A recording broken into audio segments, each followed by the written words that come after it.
DNA daily NEET analysis પ્રકરણ આપણે જોઈશું. પર્યાવરણના જે એકમ છે એ આપણે જોઈશું, કારણ કે પર્યાવરણના આપણા જે 4 ચેપ્ટર છે, આ પર્યાવરણના 4 ચેપ્ટરની અંદરથી વિદ્યાર્થી મિત્રો 10 થી 12 જેટલા એમસીક્યુ પૂછાય છે.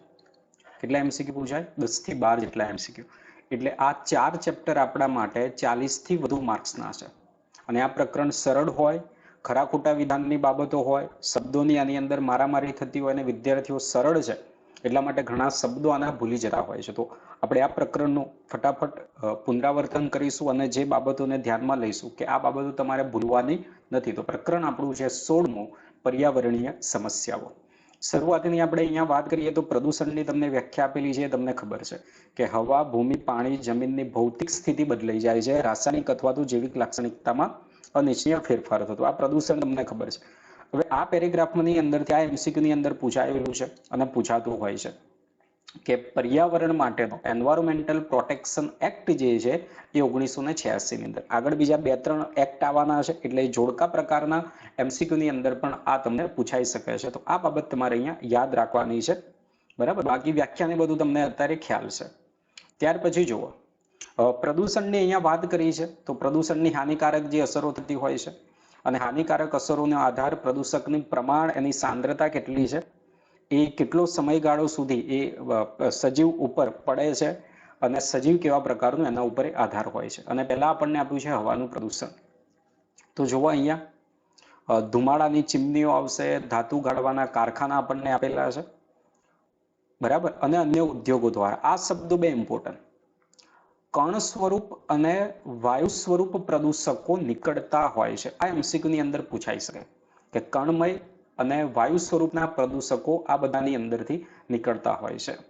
અને એની અંદર નાઇટ્રોજન, ઓક્સિજન વગેરે જેવા, બરાબર, આ પ્રદૂષકો જે આવેલા બધા વાયુ સાથે ભેગા થતા હોય છે. અને આપણે એને શું કરવું પડશે? પ્રદૂષકોને અલગ કરવા પડશે અને પછી એ હવાને શુદ્ધ કરીને આપણે મોકલવી પડશે. તો એના માટે આપણને આપેલું છે એક સ્કબર્સ. ઇંગ્લિશનો શબ્દ તમે અહીંયા યાદ રાખજો, સ્કબર્સ. અને બીજું આપણે આવવાનું છે સ્થિર વિદ્યુત અવક્ષેપક, અથવા તો આપણે એને કહીએ છીએ ઇલેક્ટ્રોસ્ટેટિક પ્રેસિપિટેટર. તો આની અંદર આ ચૂનાના ફુવારા, અહીંયાથી અશુદ્ધ હવા અહીંયા દાખલ થવાની છે, ચૂનાના ફુવારા પાણી જે પડવાનું છે અને શુદ્ધ હવા અહીંયા બહાર નીકળવાની છે.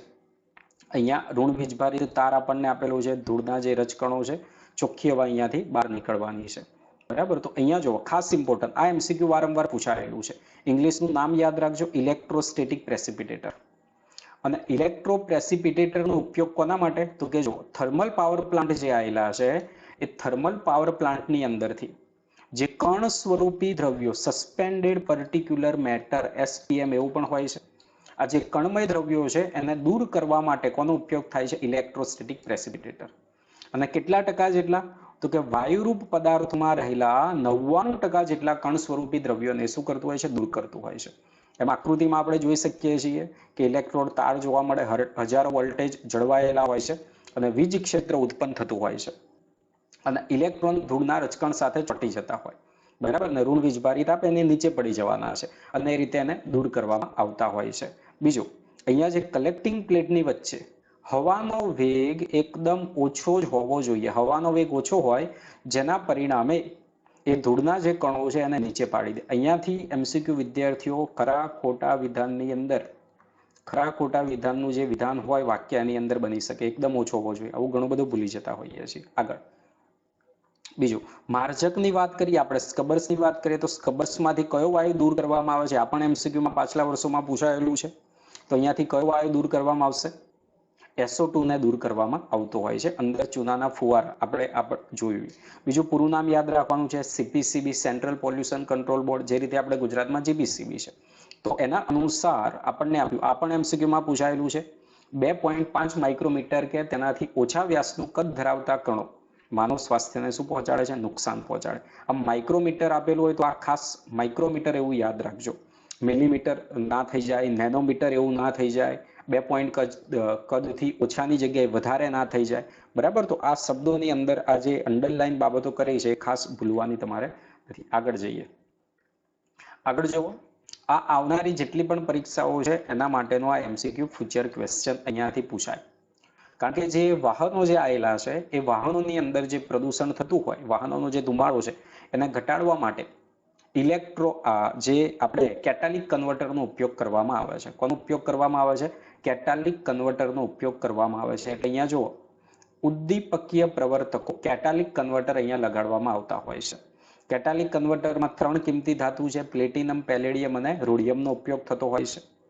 હવે જો અહીંયાથી શું એમસીક્યુમાં પૂછાશે?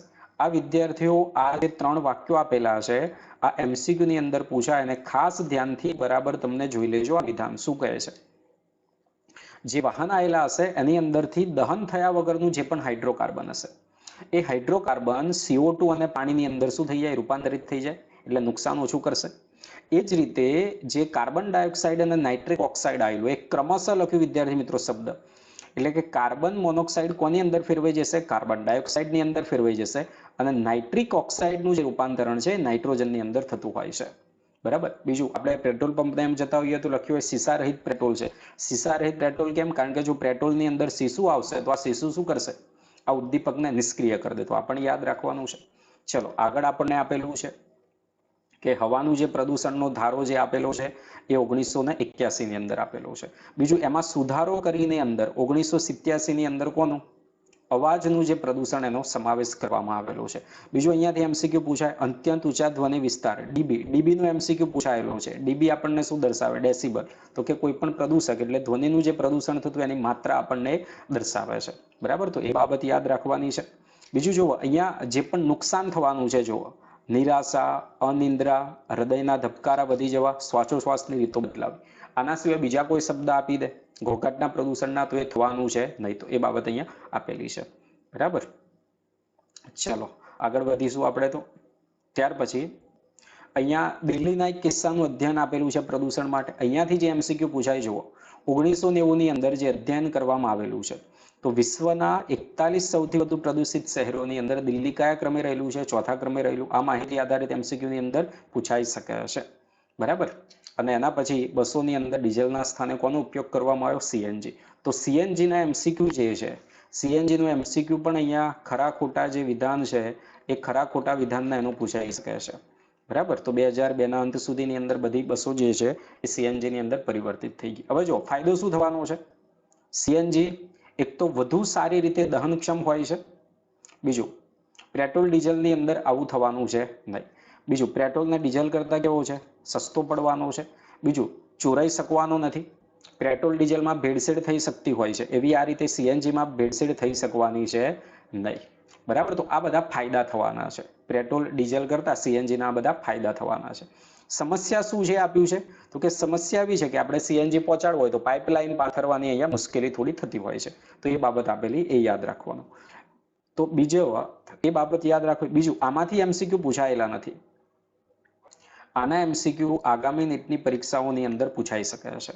બરાબર. કે યુરો 3ના જે રીતે આપણે ગાડીના તમે એન્જિનની વાત કરો છો, BS4, BS6ના એન્જિનની એમ જે વાત કરો છો એ રીતે અહીંયા એના ભારત સ્ટેજ 4, 5, 6 એ રીતે. બરાબર. જે રીતે યુરો 3ના માપદંડ છે એ રીતે અહીંયા જો સુગંધિત પદાર્થ લખ્યું ને, સુગંધિત એટલે સુગંધ માટે નહીં. કેમિસ્ટ્રી તમે ભણો તો એરોમેટિક જે આવે ને એનું ગુજરાતી અહીંયા સુગંધિત પદાર્થ કરેલું છે. તો જો અહીંયાથી એમસીક્યુ, ડીઝલની અંદર 350 ppm અને પેટ્રોલની અંદર 150 ppm નિયંત્રિત હોવું જોઈએ. અને એરોમેટિક હાઇડ્રોકાર્બનને સંબંધિત 42% જેટલું હોવું જોઈએ. અને પ્રમાણ કેટલું ઘટાડવાનો ઉદ્દેશ હતો એ જોવા આપ્યું. ડીઝલની અંદર સલ્ફરને 50 ppm ઘટાડવાનું તથા તેને 35%થી નીચે લાવવાનો અહીંયા હેતુ હતો. તો એ બાબત અહીંયા તમારે યાદ રાખવાની છે. માહિતી આધારિત ઘણા બધા એમસીક્યુ આ ચેપ્ટરોની અંદરથી થતા હોય છે. આ પણ તમને પૂછાઈ શકે ક્યારે કોણ લાવવામાં આવેલું છે. બરાબર છે. એ જ રીતે આ વર્ષ તમને આપેલું છે. જળ પ્રદૂષણને એની નિયંત્રણની આપણે વાત કરીએ તો એ બધું પ્રદૂષણ કઈ રીતે થાય એ બધું ખબર છે. એનો જે નિયમ, જે એક્ટ જે છે, બરાબર, એ કયા વર્ષની અંદર આવેલો છે યાદ રાખવાનું છે. જુઓ, 1974નું વર્ષ અહીંયા આવી ગયું તમારે. આગળ જે 2 વર્ષ આપણે વાત કરી છે અહીંયા યાદ કરો ફરીથી. 1987ની અંદર છે ઘોંઘાટનું પ્રદૂષણ, 1981ની અંદર હવાનું પ્રદૂષણ છે અને જે પર્યાવરણ માટેનો જે એક્ટ છે 1986ની અંદર છે. તો આ યાદ રાખવાનું છે તમારે, ભૂલવાનું અહીંયા જરાય છે નહીં. ચલો આગળ આપણે વાત કરીએ છીએ. અહીંયા જે શબ્દ આપેલો છે, જો એકમાત્ર 0.1% અશુદ્ધિના પરિણામે મનુષ્ય માટે આ બધું કેવું બનતું હોય છે? બિનઉપયોગી બનતું હોય છે, અયોગ્ય રહેતું હોય છે. આ ખરા ખોટા વિધાનની અંદર આવી જાય, બરાબર? એટલી જ અશુદ્ધિઓ હોય. અને ઓગળેલાની અંદર જો પોષક તત્વો nitrate, ammonia, phosphate, sodium, calcium આ બધું આપ્યું. બીજું ખાસ વિદ્યાર્થી મિત્રો અહીંયા તમારે આ સમજવાનું છે હવે, બરાબર? આ તમારે સમજવાનું છે. ડીઓ ડીઝલ ઓક્સિજન, બરાબર? અને બીજું આપણને અહીંયા આપેલું છે બીઓડી નું મૂલ્ય આવવાનું છે. બીજું કોનું મૂલ્ય આવવાનું છે? બીઓડી નું મૂલ્ય આવતું હોય છે, એ તમને ખબર છે. બીજું વાહિત મળનું અહીંયા જે વિસર્જન થતું હોય છે, બરાબર? વાહિત મળનું જે અહીંયા વિસર્જન થતું હોય છે, જેના પરિણામે શું થવાનું છે? પાણીની અંદર કોનું પ્રમાણ આવવાનું છે?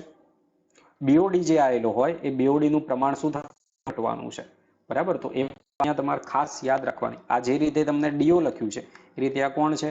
બીઓડી છે. આ કોણ છે? બીઓડી આપેલું છે. હવે જો વાહિત મળનું વિસર્જન થાય છે, જેના પરિણામે જો અહીંયા ધીમે ધીમે જેમ બીઓડી નું પ્રમાણ વધે, બીઓડી એટલે તમને ખબર છે, વ્યાખ્યા આપી ને આપણને, 1 લીટર પાણીની અંદર રહેલા જે કાર્બનિક દ્રવ્યો છે એનું ઓક્સિડેશન કરવાનું છે, એના માટે જરૂરી, બરાબર, ઓક્સિજન જોઈશે બેક્ટેરિયાને, એને કહીએ છીએ આપણે બીઓડી. તો જે રીતે પાણીનું પ્રદૂષણ વધવાનું એમ બીઓડી નું પ્રમાણ શું થાય છે? વધે છે. હવે બીઓડી નું પ્રમાણ વધવાનું એનો મતલબ એમ થશે કે પાણીની અંદર ઓગળેલા ઓક્સિજનનું પ્રમાણ વધવાનું છે, જેના પરિણામે શું થશે? પાણીની અંદર માછલીઓને બધું મરી જશે, બરાબર? જલજીવોનું દ્રશ્ય થશે. હવે જો ધીમે ધીમે જેમ જેમ જો બીઓડીનું પ્રમાણ ઘટશે, જેના લીધે કોનું પ્રમાણ વધે છે? અહીંયા ઓક્સિજનનું પ્રમાણ વધવાનું, જેના પરિણામે પાછા ફરીથી શું થશે? દ્રશ્યમાન આપણને થવાના છે. બીજું લેબ મેન્યુઅલ જે આપેલી હતી એની અંદર પ્રમાણ જે આપેલું હતું, બરાબર, કે જે આપણું પીવાલાયક પાણી હોય, તો આ બાબત યાદ રાખજો. પીવાલાયક પાણીનું જે બીઓડીનું મૂલ્ય હોય એ બીઓડીનું મૂલ્ય 1 કરતા ઓછું આ લેબ મેન્યુઅલની અંદર આપેલું છે. તો આવું પણ MCQ ની અંદર પૂછાઈ શકે છે, 1 કરતા ઓછું હોય છે. એટલે લેબ મેન્યુઅલ જોઈ લેજો, એમાં થોડીક બીઓડીની માહિતી તમને આપેલી છે. આટલું ખાલી યાદ રાખજો. અત્યારે આગળ વધીએ. બીઓડી વિશે અહીંયા આપેલું છે આપણને, બરાબર? ઘન પદાર્થો અહીંયા દૂર કરવા સરળ છે, પરંતુ આજે ઓગળેલા નાઇટ્રેટ, ફોસ્ફેટ આ બધું આપણે દૂર કરી શકતા નથી, એની અંદર આપણને સમસ્યા થતી હોય. બીઓડી વિશે આપણને આપેલું છે બાયોકેમિકલ ઓક્સિજન ડિમાન્ડ. પૂરું નામ પણ આનું પૂછાઈ જાય અને ઉતાવળની અંદર આપણે, બરાબર, ભૂલ ના થઈ જાય. બાયોકેમિકલ ઓક્સિજન ડિમાન્ડ, બીઓડીની વ્યાખ્યા તમને કહીએ, તમને ખબર છે, બરાબર? આગળ અહીંયા વાત કરીએ. જળાશયોની અંદર જ્યારે વધુ માત્રામાં પોષક પદાર્થોની હાજરી થાય છે, જેના પરિણામે લીલની અતિશય વૃદ્ધિ થતી હોય છે, લીલનું સ્પષ્ટફૂટન થતું હોય, આલ્ગલ બ્લૂમ એને આપણે કહી શકીએ છીએ. આપણી આજુબાજુ પણ ઘણા તળાવ હોય, એની અંદર આ સમસ્યા આપણે અહીંયા જોઈ શકતા હોઈએ છીએ. અને બીજું કયું? પોષક દ્રવ્યોને આ બધું વધવાનું છે, પાણીની ગુણવત્તાને બધું બગાડે છે, એટલે કે લીલની વૃદ્ધિ થાય, અંદર જે જળચર જે બધા સજીવ એમને પણ નુકસાન થાય. હવે જો આમાંથી MCQ પૂછાય, જે વિવિધતાવાળા પ્રકરણમાં પણ આવે છે.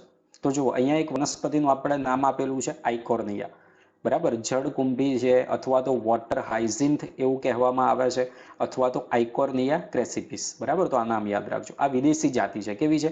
વિદેશી જાતિ છે. ભારતની અંદર કેમ લાવવામાં આવી? તો કે સુંદર પુષ્પો હતા એટલા માટે ભારતમાં લાવવામાં આવી. પરંતુ અત્યારે આપણે ખૂબ જ આ જલ્ય નિંદણ સમસ્યા થઈ ગઈ છે, જેને આપણે કહેવામાં આવે છે ટેરર ઓફ બેંગાલ. શું કહીશું? ટેરર ઓફ બેંગાલ કહેવામાં આવે. આ વિદેશી જાતિની અંદર તમારે આવતું હોય છે, બરાબર છે? તો આ બાબત અહીંયા યાદ રાખવાની છે, બરાબર? ચલો, ટેરર ઓફ બેંગાલ એવું કહેલું છે.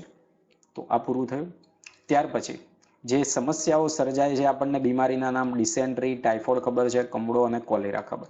બીજું આ 3 વાક્યો ભૂલવાના નથી.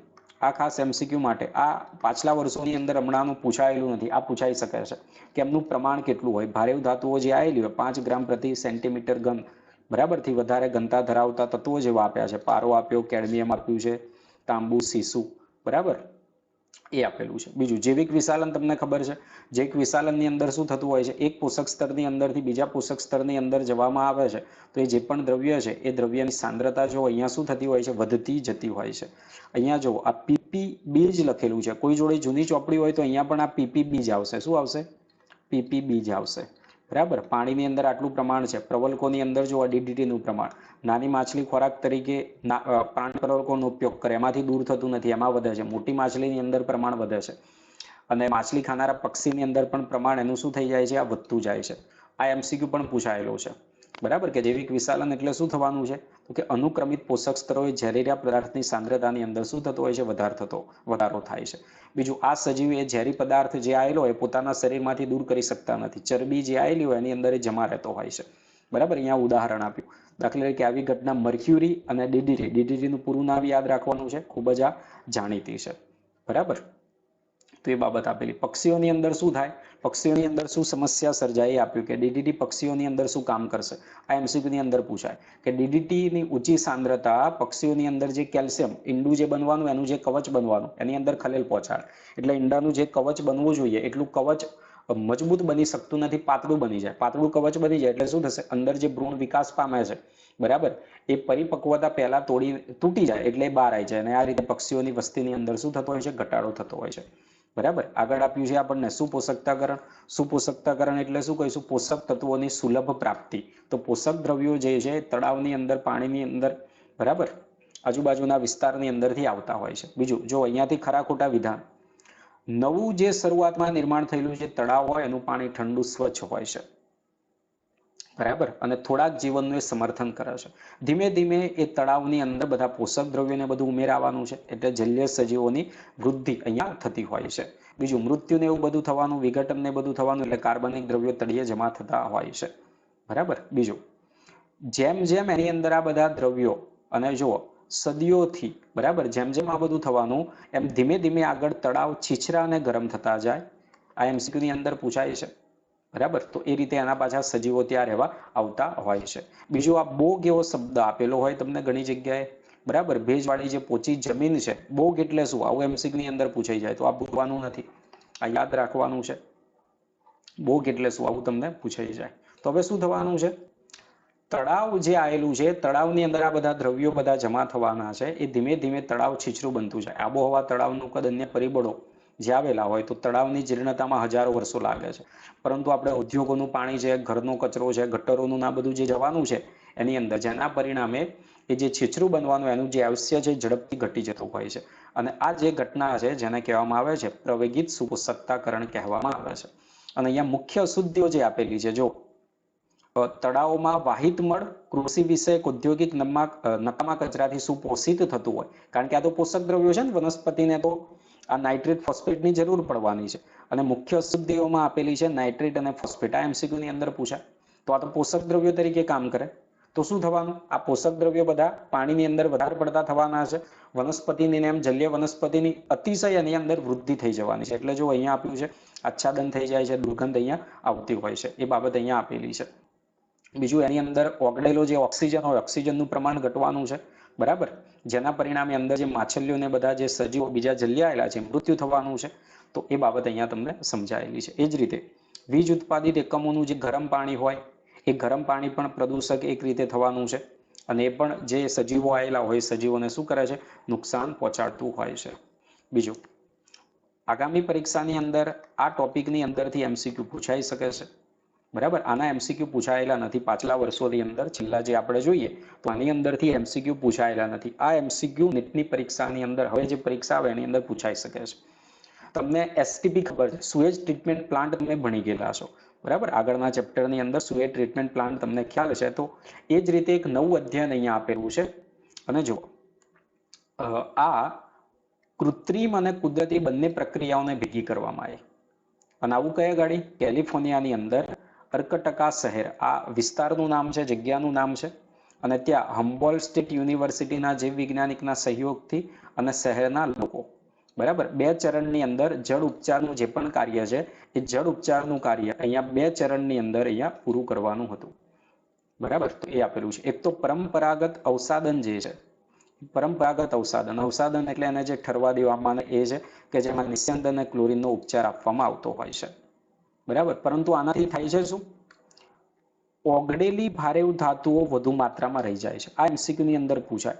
અવસાદન જે કરવામાં આવે એની મર્યાદા શું છે, બરાબર, એ એમસીક્યુમાં પૂછાય, તો તેને દૂર કરવા માટે એક નવીન અભિગમ અપનાવવામાં આવેલો છે, અને જે વૈજ્ઞાનિકોએ શું કર્યું, 60 હેક્ટર જેટલી કડણ ભૂમિ એકબીજા સાથે જોડી અને 6 જેટલા કડણભૂમિ વિસ્તારોની એક શૃંખલા વિસ્તારિત આખું નિર્માણ કર્યું। દાખલા તરીકે આ રીતે જે જમીન આવેલી છે, આ રીતે 6 ભાગ, બરાબર, આ 6 ભાગ 60 હેક્ટર જે આવેલું છે એ 60 હેક્ટર જે જગ્યા છે, અત્યારે તો ટાઈમ ના હોય બરાબર આપણને, પણ યુટ્યુબ પર જ્યારે તમે ફ્રી પડો તો એ દરમિયાન આનું નામ લખીને જોજો તો એ તમને જોવા મળશે બરાબર. આ જે વિસ્તાર આપ્યો છે ને અર્કટકા બરાબર, ફોર્મ એવું લખજો તો પણ તમને મળશે, એટલે ખ્યાલ આવશે કે આ આખો મોટો વિસ્તાર આવેલો છે, મોટું એક અભયારણ્ય આવેલું છે, બધા જુદા તમને ભાગ પણ એ વિડીયોની અંદર તમને જોવા મળશે. તો એ શૃંખલા વિકસિત કરવામાં આવી અને શું કર્યું તો કે ઉચિત વનસ્પતિ, તો વૈજ્ઞાનિકો એને સંશોધન કરતા એ જોયું હોય કે આ જે વનસ્પતિ આગળ આપણે ભણ્યા હતા ખનિજ પોષણની અંદર ભણી ગયા કે વનસ્પતિ જે પણ ખનિજ તત્વો આવેલા છે બરાબર, સોનું પણ વનસ્પતિ શોષે છે, રેડિયો એક્ટિવ એ પણ શોષે, પણ એની તો જરૂર નથી. એટલે કે પાણીની અંદર આ જે ભારે ધાતુઓ આવેલી હોય એ ભારે ધાતુઓ બરાબર એનું શોષણ કરતા હોય, એની અસરને નાબૂદ કરતા હોય આ બેક્ટેરિયા વનસ્પતિ બધું ઉગાડવામાં આવે. એટલે કે લીલ ફૂગ બેક્ટેરિયાની અંદર ઉછેરવામાં આવે. એ શું કરશે, જે પ્રદૂષકોને કાં તો ન્યુટ્રલાઇઝ કરે છે એટલે એની અસર દૂર, અથવા તો પોતાની અંદર શું કરે છે શોષી લે છે, અથવા તો પરિપાચિત કરી લે છે. જે આવશ્યક હોય તો એ પોતાની અંદર ચયાપચયની ક્રિયાની અંદર વાપરી લે છે. અને પછી આ 6 ભાગમાંથી જ્યારે પાણી અહીંયાથી દાખલ થશે, જ્યારે અહીંયાથી છેલ્લે પસાર થઈ જવાનું છે, એ દરમિયાન કુદરતી રીતે જે શું થઈ જતું હોય છે, શુદ્ધ થઈ જતું હોય છે. અને એક આખું મોટું અહીંયા એ જે 60 હેક્ટર જમીનનો જે ભાગ છે એક મોટું અભયારણ્ય પણ બની ગયું છે બરાબર, કે જ્યાં પ્રાણીઓ, પક્ષીઓ, માછલીઓને બધું રહેતું હોય છે. બીજું આનું પૂરું નામ યાદ રાખજો, આ એન નથી, જૂની ચોપડી હોય કોઈની જોડે બરાબર, તો આ શું આવશે, ફોર્મ એવું આવશે, ફ્રેન્ડ્સ ઓફ અર્કટકા માર્સ. આ યાદ રાખવાનું છે બરાબર. ચલો આગળ જઈએ આપણે. બીજું ઇકોસોન વિશે આપેલું છે, તો આ અંડરલાઈન કરવાનું છે, એમસીક્યુમાં પૂછાય બરાબર. આ બાબત કેરળ અને શ્રીલંકાના ઘણા ભાગોની અંદર ઇકોસન શૌચાલયોનો પ્રયોગ કરવામાં આવ્યો છે. અહીંયા ડિટેલમાં કોઈ વાત કરતા નથી બરાબર. એ ઇકોસેન તમે જોશો એટલે ખબર પડશે તમને. પછી ઘન કચરાનો જે નિકાલ કરવાનો એના માટે આપેલું છે અહીંયા બરાબર. તો ઘન કચરાની અંદરથી જે પણ એમસીક્યુ પૂછાય બરાબર. આ એક તો સેનેટરી લેન્ડફિલ વાળું આપેલું છે બરાબર. તો બસ ચલો આની અંદર બીજું નક્કામા પદાર્થને અહીંયાથી એમસીક્યુ પૂછાઈ શકે, 3 પ્રકારમાં વર્ગીકૃત કરી શકાય છે બરાબર. કયા 3 પ્રકાર છે એ રીતે, જે વિઘટનીય યોગ્ય જેનું વિઘટન થઈ શકે છે, બીજો કેવો છે કે જેનું રિસાયકલિંગ થઈ શકે છે, અને બીજો કેવું કે જેનું જે વિઘટન અયોગ્ય છે એ રીતે થતો હોય છે. તો એનો નિકાલ કઈ રીતે કરવાનો એ બધી બાબતો તમને અહીંયા આપેલી છે બરાબર. ઇલેક્ટ્રોનિક કચરો આપેલો છે, આની અંદરથી જે એમસીક્યુ પૂછાય, ઈ વેસ્ટ કોને કહેવાય, આવું એમસીક્યુ ની અંદર આવી શકે છે બરાબર. તો જુઓ અહીંયા ખરું ખોટું વિધાન હોય, વિકસિત દેશોમાં ઉત્પન્ન થયેલા ઈ કચરાની કેટલી આપી, અડધાથી પણ વધારે વિકાસશીલ દેશો જેવા કે ચીન, ભારત બરાબર, આની અંદર શું થતું હોય છે, નિકાસ થાય છે. અને પુનઃચક્રની ક્રિયા દરમિયાન તાંબુ, લોખંડ, સિલિકોન, નિકલ, સોના જેવી ધાતુઓ પ્રાપ્ત થાય. મોબાઈલ હશે, સીપીયુ હશે બરાબર, તમને ખબર છે, તમે સર્કિટ ને એવું બધું ફિઝિક્સની અંદર ભણો તો એની અંદર જે ધાતુઓનો ઉપયોગ થતો હોય છે બરાબર. તો તાંબુ, લોખંડ, સિલિકોન, નિકલ, સોના આ બધા ધાતુઓ એની અંદરથી પાછા મેળવવામાં આવતા હોય, તો એ બાબત આપેલી યાદ રાખવાનું. બીજું પ્લાસ્ટિકના કચરાનું જે અધ્યયન આપેલું છે, આની અંદરથી એમસીક્યુ પૂછાઈ શકે છે. આજે અત્યારે સમસ્યા સર્જાય છે આપણે એના પરિણામે બરાબર. તો અહીંયા જે પ્લાસ્ટિકનો રસ્તો બરાબર, પ્લાસ્ટિકનો જે ઉપયોગ છે એ પ્લાસ્ટિકનો ઉપયોગ રોડ બનાવવાની અંદર જે કરવામાં આવ્યો એનું અધ્યયન આપણને આપેલું છે કે બેંગ્લોરની અંદર પ્લાસ્ટિકની કોથળીઓ એની સમસ્યા થતી હતી. અહેમદ ખાનની ઉંમર આપી 57 વર્ષની હતી ને 20 વર્ષથી આ કોથળીઓ ભેગી કરતા હતા, અને છેલ્લા 8 વર્ષથી એમને અનુભવ થયો કે આ તો ભાઈ સમસ્યા થતી હોય છે બરાબર. તો તેમની કંપનીએ એક પોલીબ્લેન્ડ નામનો પુનઃચક્રિત પરિવર્તિત પ્લાસ્ટિક નામનો જીનો પાવડર તૈયાર કર્યો બરાબર. તો આ એમસીક્યુની અંદર પૂછાય કે પોલીબ્લેન્ડ એક શું છે, કોના દ્વારા તૈયાર કરવામાં આવેલું છે, અને આને કોની સાથે, બિટુમેન એટલે આપણે જે રોડ બનાવવાની અંદર જે ડામર આવતો એની સાથે મિશ્ર કરવામાં આવ્યો. અને બીજું અહેમદ ખાને કોની સાથે, આરવી એન્જિનિયરિંગ કોલેજ અને બેંગ્લોર શહેરના કોર્પોરેશનથી આ બિટુમિન અને પોલીબ્લેન્ડના મિશ્રણનો ઉપયોગ કર્યો અને રોડ બનાવ્યો બરાબર. બીજું પોલિમર પ્લાસ્ટિક આવેલું છે એટલે શું થશે, આપણું જે ડામર છે તો આપણે જોઈએ ઉનાળો હોય, રોડ ઉપર મોટા ભારે વાહનો જતા હોય તો એનું ઘડતર થઈ જતું હોય છે બરાબર. એના ટાયરોની છાપ ને એવું આપણને જોવા મળતું હોય, ખાડા પડી જતા હોય ઉનાળાની રોડ ઉપર. બીજું ચોમાસાની અંદર શું થતા હોય છે, ધોવાણ થઈ જતું હોય છે બરાબર. એટલે શું થાય, જ્યારે આ પોલિમર પ્લાસ્ટિક અંદર જે ઉમેરવામાં આવેલું છે બરાબર, તો એના પરિણામે એનો જે વોટર રિપેલન્ટ ગુણધર્મ જે છે, જલ પ્રતિરોધક ગુણધર્મ વધી જાય, અને રસ્તાની વય કેટલી 3 ગણી જેટલી શું થઈ ગઈ, વધારે થઈ ગઈ છે. બીજું શરૂઆતની અંદર એ વિસ્તારની અંદર પ્લાસ્ટિક વીણવામાં આવતું હતું તો 1 કિલોના કેટલા મળતા હતા, 40 રૂપિયા 0.40 એટલે 40 પૈસા મળતા હતા પ્રતિ કિલોએ, પરંતુ પછી આ જે રસ્તા બનાવવાની અંદર એનો ઉપયોગ થયો એટલે 6 રૂપિયા પ્રતિ કિલોગ્રામ મળવા મળે. તો એ બાબત અહીંયા આપેલી છે, યાદ રાખવાની. કૃષિ રસાયણ, તેની અસરો, આ બધું તમને ખબર છે, બરાબર. હવે કાર્બનિક ખેતીના અધ્યયનનો જે કિસ્સો આપણને આપેલો છે એની અંદરથી જે તમારે યાદ રાખવાનું છે, એક તો આ ઝીરો વેસ્ટ પ્રક્રિયા છે, યાદ રાખવાનું છે, બરાબર. બીજું અહીંયાથી MCQ ની અંદર પૂછાય, હરિયાણા કિસાન કલ્યાણ ક્લબ કોના દ્વારા, બરાબર. તો જો આ નામ ભૂલવાનું નથી, રમેશચંદ્ર ડાંગર નામ સોનીપતના હરિયાણાના એક પુત્ર દ્વારા આ રીતે તૈયાર કરવામાં આવ્યું હતું. એટલે અહીંયા આપ્યું કે ડાંગરે એક હરિયાણા કિસાન કલ્યાણ ક્લબ જે છે એ તૈયાર કરેલું છે. સભ્ય સંખ્યા કેટલી છે? 5000 કિસાનો આવેલા છે, એ યાદ રાખવાનું છે. બીજું કિરણોત્સર્ગી કચરો, આનું પહેલું જ વાક્ય જે આપેલું છે MCQમાં પૂછાય. ન્યુક્લિયર એનર્જી, આ બધું તો તમને ખબર છે, ફિઝિક્સ કેમેસ્ટ્રીમાં ભણો છો, બરાબર. ઘણી બધી ઉર્જા મળવાની છે. હવે જો આ MCQમાં પૂછાય, આને આપણે શું હતું, એક અપ્રદૂષિત રીત માનવામાં આવતી હતી કે ન્યુક્લિયર પાવર પ્લાન્ટ જે આવેલા છે એનાથી આપણે જે વીજળી ઉત્પન્ન કરવામાં આવે એને અપ્રદૂષિત રીત માનવામાં આવતી હતી. પરંતુ વિશ્વની અંદર આ બે સૌથી ખતરનાક જે ઘટનાઓ જે થઈ, બરાબર, જ્યારે પરીક્ષા પૂરી થાય, ફ્રી પડો ત્યારે આ બંને ઘટનાઓ તમે જોજો એટલે તમને ખ્યાલ આવશે. 3 માઇલ આઇસલેન્ડ અને ચર્નોબિલની ઘટના, બરાબર, આ થઈ. તો પહેલી સમસ્યા આકસ્મિક ઝરણ, જુઓ, આકસ્મિક લીકેજ થાય. હવે આમાંથી MCQ શું પૂછાય, કિરણોત્સર્ગી કચરાની અંદર શું સમસ્યા છે? એ તો આકસ્મિક લીકેજ થઈ જાય, પાવર પ્લાન્ટ જે આવેલો હોય એની અંદર કોઈ ધડાકો ને એવું બધું થાય. અને બીજી સમસ્યા શું છે કે પાવર પ્લાન્ટ બરાબર ચાલતો હોય તો એનો જે કચરો છે, કચરાનો નિકાલ કઈ રીતે કરવો, બરાબર. તો એ આપ્યું છે, કારણ કે આ રેડિયો એક્ટિવિટી જે આવેલું છે એ કિરણોત્સર્ગી મનુષ્ય માટે નુકસાનકારક છે, વિકૃતિ અહીંયા કરે છે, બરાબર. તો એટલા માટે અહીંયા શું કરવામાં આવે આપ્યું, તો ન્યુક્લિયર કચરાને પૂર્વ ઉપચાર આપ્યા પછી એના જે સંગ્રાહકો હોય એ ભરવામાં આવે અને પછી પૃથ્વીની સપાટીની નીચે લગભગ 500 મીટર ઊંડાએ ખાડો ખોદીને પથ્થરોની સાથે દબાવવામાં આવતું હોય છે. છતાં પણ લોકો એની સાથે સંમત નથી, કારણ કે શું થાય, ભૂકંપ કે એવું બધું આવે તો પાછું બહાર જાય, આ રીતે નુકસાન થતું હોય છે. ચલો, ગ્રીન હાઉસ અસર, આના પણ MCQ વારંવાર પૂછાય છે, બરાબર. ગ્રીન હાઉસ અસર શબ્દની ઉત્પત્તિ એક એવી ઘટનાથી થઈ જે ગ્રીન હાઉસમાં થતી હોય છે, એટલા માટે, બરાબર. એક નાનું કાચનું ઘર હોય, આપણે આવૃત કરી નાખેલું હોય, બરાબર. ઠંડી ઋતુની અંદર આપણે રૂપા એની અંદર ઉગાડવામાં આવતા હોય છે. ગ્રીન હાઉસ હશે એટલે બંધ આખો ભાગ હશે, એની અંદર CO2 એનું પ્રમાણ અહીંયા વધવાનું છે, બરાબર. હવે ગ્રીન હાઉસની અંદર થાય છે શું, પહેલા એ આપણને સમજાયું છે, બરાબર. આ આકૃતિ જે આપેલી છે અહીંયા યાદ રાખજો. ગ્રીન હાઉસ વાયુઓ પૃથ્વી પરથી લાંબી તરંગ લંબાઈના વિકિરણનું શોષણ કરે છે અને ફરીથી પૃથ્વી તરફ ઉત્સર્જિત કરે છે. તો એ બાબત આપેલી છે, બરાબર. અને પૃથ્વીની સપાટી પર ઉત્સર્જિત કરવા માટે લાંબી તરંગ લંબાઈના વિકિરણો શું થઈ જાય, બાકી ન રહે, એ બાબત તો અહીંયા એ જોઈ લેવાનું છે જરા. આગળ હવે જોજો અહીંયાથી જે MCQ પૂછાય, એક તો આ પૂછાયેલું છે MCQ ની અંદર પાછલા વર્ષોની અંદર, આ યાદ રાખવાનું છે. મિથેનનું પ્રમાણ કેટલું છે, CFC નું, N2O નું અને કાર્બન ડાયોક્સાઇડનું યાદ રાખવાનું છે, બરાબર. આની અંદર ભૂલ ના પડે તમારે. બીજું હવે જો ગ્રીન હાઉસ કુદરતી રીતે થતી ઘટના, પૃથ્વીની સપાટી તથા વાતાવરણના ગરમ થવા માટે જવાબદાર છે.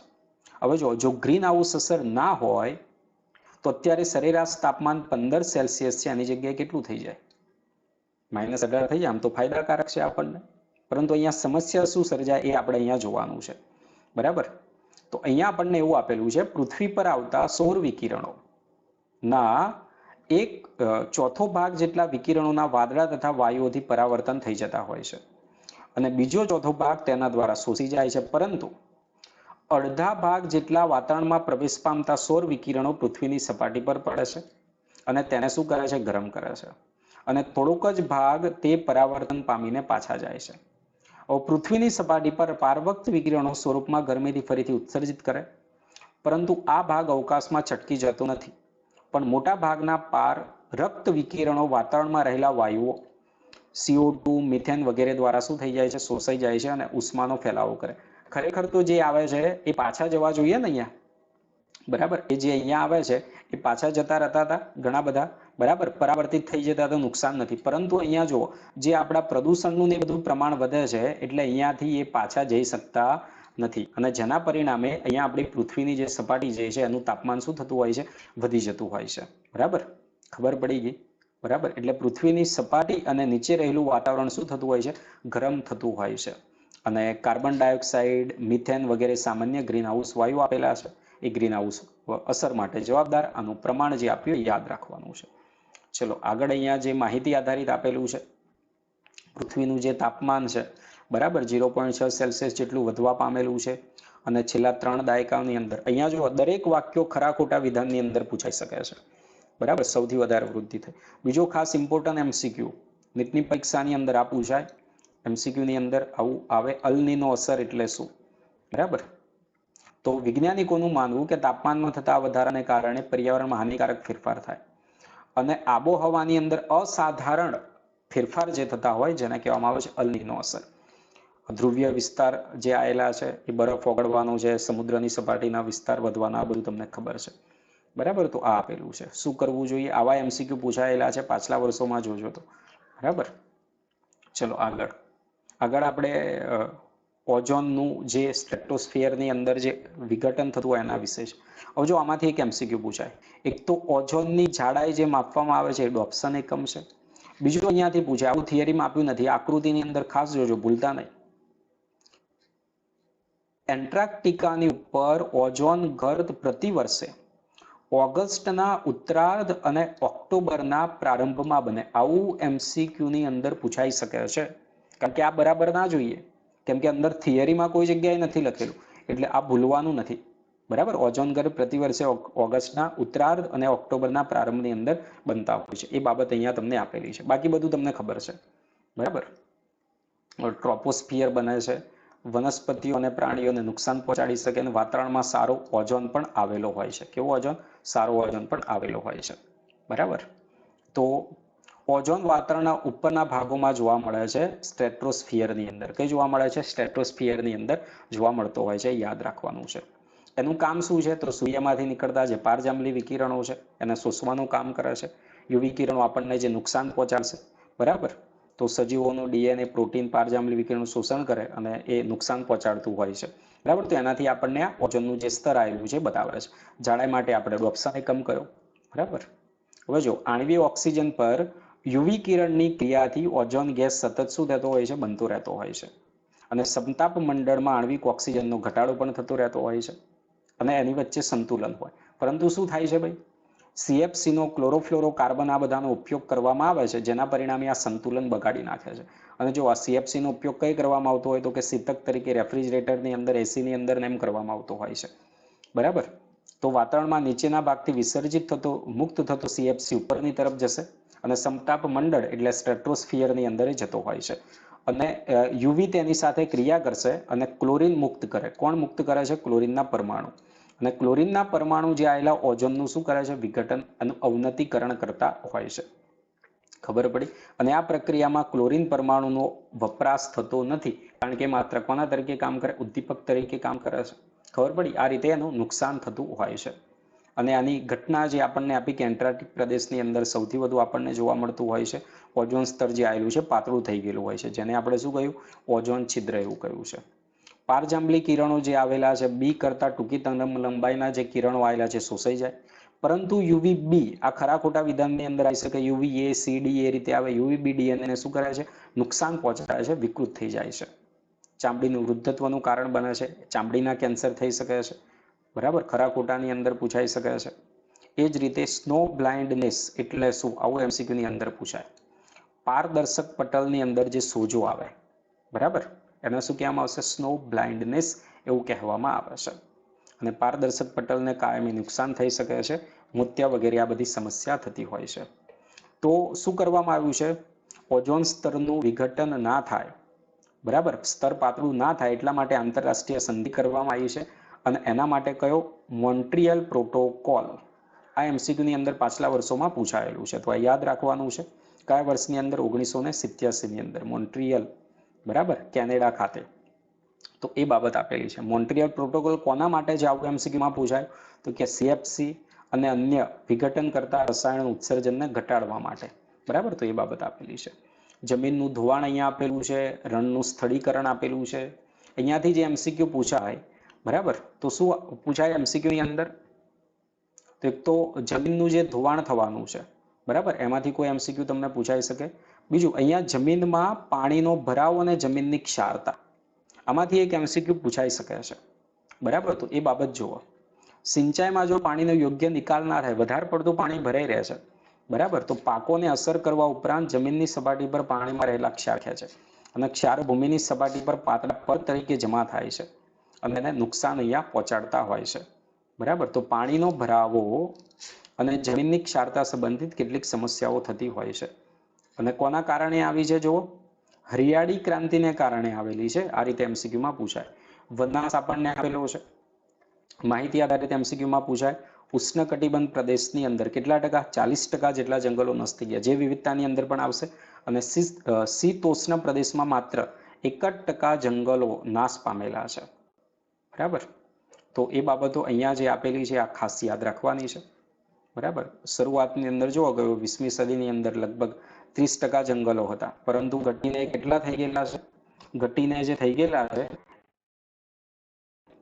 21.54 રહી ગયેલા છે. બરાબર. ને રાષ્ટ્રીય વન નીતિ ક્યારે આવી છે? આ એમસીક્યુની અંદર જો 1988ની અંદર જોડકા પ્રકારમાં. તો એમાં શું આપ્યું કે સપાટ મેદાની વિસ્તારની અંદર કેટલા? 33% જંગલ હોવા જોઈએ. 33% સપાટ જમીનનો ભાગ હોય એમાં 33%. અને પર્વતીય જે વિસ્તાર આવેલો એની અંદર કેટલા હોવા જોઈએ? 67% હોવા જોઈએ. જે આપણે કુલ ક્ષેત્રફળના શરૂઆતની અંદર જે 30% હતા એની જગ્યાએ ઘટીને ટોટલ બધા કેટલા થઈ ગયા? 21.54 થઈ ગયા. એ બાબત આપેલી છે. બરાબર. તો જુઓ, આ કેમ બધું થયું છે એ બાબત આપી. કાપોને સળગાવવાની કૃષિ છે. બીજું, ભારતના ઉત્તર પૂર્વીય રાજ્યોની અંદર ઝૂમ ઉછેર. આ એમસીક્યુની અંદર પૂછાઈ શકે છે. ઝૂમ ઉછેર એટલે શું થવાનું છે? બરાબર. તો જંગલોને કાપવામાં આવે, દૂર કરવામાં આવે, સળગાવવામાં આવે છે. બરાબર. અને પછી એનો રાખનો ખાતર તરીકે ઉપયોગ કરવામાં આવે. ખુલ્લા થયેલા જે વિસ્તાર છે એની અંદર ખેતી કરવામાં. જે વિવિધતામાં આપ્યું હતું ને પેલા એમેઝોનના ને બધા જંગલો સોયાબીનની ખેતીની માટે દૂર કર્યા. તો એ રીતે બાબતો. બરાબર. તો જુઓ, એ આપેલું છે, યાદ રાખવાનું. હવે પુનઃ વનીકરણ એ તમને ખબર છે. હવે જો વન સંરક્ષણમાં લોક ભાગીદારી, આના એમસીક્યુ પૂછાય છે. અને આ પર્યાવરણ આપણે ભણીએ છીએ, પર્યાવરણનું આપણે જતન કરવું જોઈએ, વૃક્ષોનું વાવેતર કરવું જોઈએ, પ્લાસ્ટિકનો ઉપયોગ ઘટાડવો જોઈએ. આપણા જે 5 તત્વો છે, હવા, પાણી, બરાબર, આ બધાનો યોગ્ય રીતે આપણે ઉપયોગ કરવો જોઈએ. તો આ ભણવા માટે નથી ખાલી. બરાબર. આ તમે પોતાના જીવનની અંદર પણ આપણે આ ઉતારવાની છે બાબતો. સિલેબસમાં તો આવવાનું છે. 2-3 એમસીક્યુ પૂછ્યા છે, માર્ક આવી જવાના પણ છે તમારા. બરાબર. તો વન સંરક્ષણમાં લોક ભાગીદારી આપેલી છે. તો 1731માં રાજસ્થાનના જોધપુર, આ બધી બાબત તમને ખબર છે. બિશ્નોઈ પરિવાર.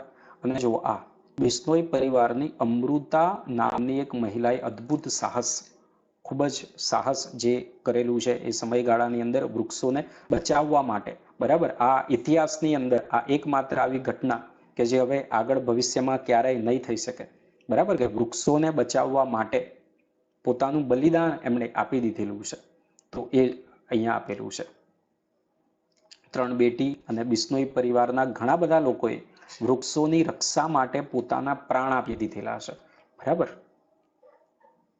તો એટલા માટે ભારત સરકારે અમૃતા દેવી બિશ્નોઈ આ એવોર્ડ આપવાનું શરૂ કરવામાં આવેલું છે. ચિપકો આંદોલન આપેલું છે, કઈથી શરૂ થયું ને એ બધું તમને અહીંયા પૂછાય. બરાબર. બીજું, GFM જોઈનિંગ ફોરેસ્ટ મેનેજમેન્ટ, આ એમસીક્યુની અંદર પૂછાયનું પૂરું નામ 1980ની અંદર. બરાબર. કે આની અંદર શું કરવામાં આવે? જે જંગલોનું રક્ષણ કરવાનું હોય તો એના જે સ્થાનિક સમુદાય હોય જંગલનું રક્ષણ કરે. જંગલમાંથી જે બધી નિપજો અને પેદાશો એ મળતી હોય એનો પણ એ ઉપયોગ કરતા હોય છે. અને આ રીતે લોક ભાગીદારીથી જંગલો જે આવેલા છે એનું રક્ષણ કરવામાં આવે છે. તો અહીંયા આપણે 16મું પ્રકરણ જોઈ ગયા. આ પ્રકરણની અંદરથી નીટની પરીક્ષાની અંદર 2 થી 3 એમસીક્યુ પૂછાય. એટલે 2 એમસીક્યુ 3 એમસીક્યુ જે પૂછાય એ તમારું પાક્કું થઈ જાય. All the best. Thank you.